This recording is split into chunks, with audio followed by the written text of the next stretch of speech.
Good morning, everyone. It is Brooke from LegaSHE. Like, comment, subscribe. Okay, now we are going to talk today about a topic that if you met me even 10 years ago, I would have likely said something along the lines of, it is not in my nature to be X. I now know that that is totally false because it's a story you tell yourself about who you really are. And I was telling myself a limiting story. So I would have told you 10 years ago it is not in my nature to be quiet or calm, to be, I can handle a lot of things and stress and things flowing at me, but I was a busybody. Busybody. I was always doing something, always doing something, never sitting still, never enjoying that moment, just going from activity to activity to activity. So, since it wasn't in my nature, I was telling myself it wasn't in my nature. I was actually perpetuating for myself a self-limiting belief that I wasn't able to be those things. And I don't know where it came from.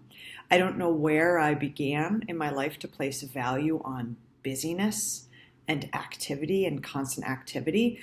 But I also recognized as I was learning about being calm and quiet, I realized that a lot of the busyness just covers over things. Things you don't want to think about, things you're, maybe,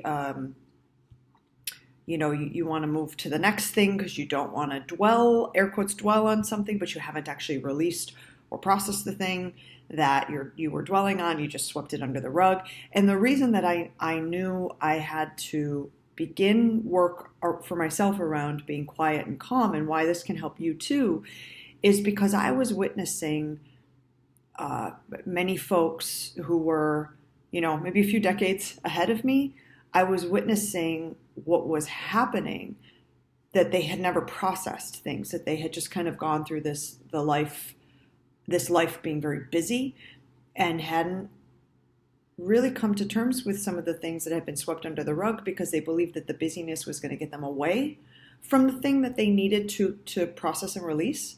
And so it was sort of a dawning, my dawning and part of my awakening into being a very happy being. It's just happy to be here and wake up. I woke up this morning, I was breathing and I'm happy. That ability to be calm and present and be quiet and just be happy, that was a result of me awakening from that busyness. So I actually want to talk to you today with examples. I want to give you some examples of the things that I've noticed throughout my journey. And I won't share, personal stories because they're not my stories to share of people, but I will share things that I've witnessed and things that I have experienced, in the hopes that maybe one of you will say, oh yeah, I've done that before. So one of the things I used to notice a lot, and I've always worked in a business setting, always worked in an office setting, offices of various sizes. But one of the things I would notice is there was often this sort of perception that I had a bit of a badge of honor because I was busy. Because if I was busy, then that means I was wanted. People wanted to work with me. They wanted me to be the one who did X, Y, and Z. It was a great ego boost. Really, truly, if you think of it that way, because there isn't a lot of value in just being busy, right? There's not a lot of value in just the act of I am taking a lot of stuff on. Other than that, it satiates something inside of you that's making you feel as though you're more valuable. And so when that sort of hit me, and when I began to kind of look around myself and say, wow, I'm noticing a lot of busyness, and especially women, me included. I'm so busy, my calendar's busy, I'm busy. But it was a hamster wheel style busy at times. If you weren't moving a ball forward, you were just putting stuff into the calendar so you could say, oh, look at me, I'm so busy. And And I can say this openly and freely now as I have woken up and have gotten past that need to operate in that manner, that there were times where I was busy and I was very valuable and very prolific and doing really great things. And there were times where I was busy where I just felt like that was what I was supposed to be. I was supposed to just take on the next task that was somehow making me feel more valuable as a person. And as soon as I released that and I let it go and I began to see, so how did I release it? Let me give you some more examples. Like, I would look around myself and I would see someone who would say something like, I can't leave my desk. I can't leave my desk because, and this is the era of modern technology. So we have phones, we have, things that keep us connected. Can't leave my desk because, XYZ superior might not like that. What? Why won't they, like, they're not babysitters. They're not keeping track of you. If they are, that doesn't feel right? Because we're all adults who are walking into a workplace as adults, not as teenagers to be minded or children to be minded, right? So like that didn't sort of sit right with me when I would hear that. And then there were other things, that it was sort of like this busyness martyrdom, if that makes sense, right? Like, no, I've been told I have to do this and I'm being so put upon, but I have no choice. Well, no, we always have choices. And so it always was fascinating to me as I would look around myself and I would see these instances of busyness martyrdom, busyness suffering, busyness Olympics, who can be the most busy.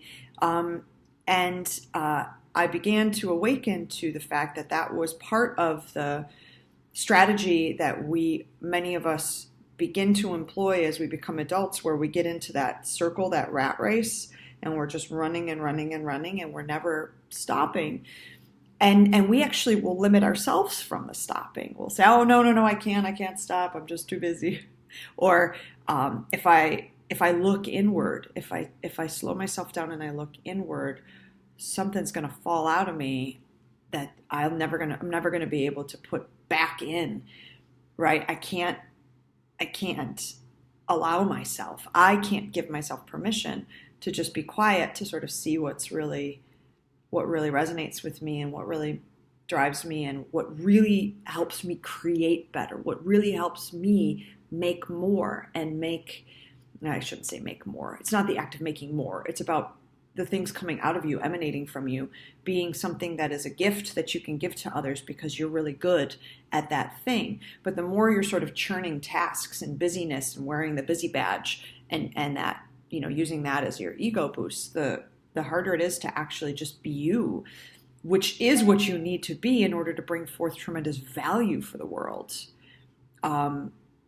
for others, to be in service of others. You have to get in touch. And the only way to get in touch with who you are and your being is to be quiet and calm. And so I never learned this. I didn't learn it until I was already in the cycle. And I may have said to you already, then pulling yourself out of the cycle is very hard. But I was able to do it with a lot of work, but I was able to pull myself out and begin to get quiet. And so what does that look like? It's so simple.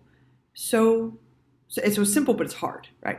So getting quiet, getting calm for me is often noticing. I instead of letting an emotion sort of overtake, and we have lots of them, sort of feeling myself and noticing myself have that emotion. And instead of my talk track going to the gotta cover it, gotta be busy, oh my gosh, you're being weak, don't let that emotion pop up, right? Because that's the negative cyclical talk track many of us have. Instead of doing that, trying to just really be kind and lovely with myself and supportive of myself. Oh, there it is. There it comes. Here comes that feeling of inadequacy, that feeling of ungratefulness, that feeling. I'm noticing it. And how do I then take that and just observe it in myself instead of being hard on myself, instead of making myself feel terrible, instead of trying to get busy immediately to cover it, right? How do I just notice it? And no, it's like an old friend. Would you like some coffee or tea as you sit at the table with me for a little bit? And when you're ready, because I'm ready to release you, you can, show yourself to the door. Anxiety, go ahead. Or, second guessing, you can show yourself to the door.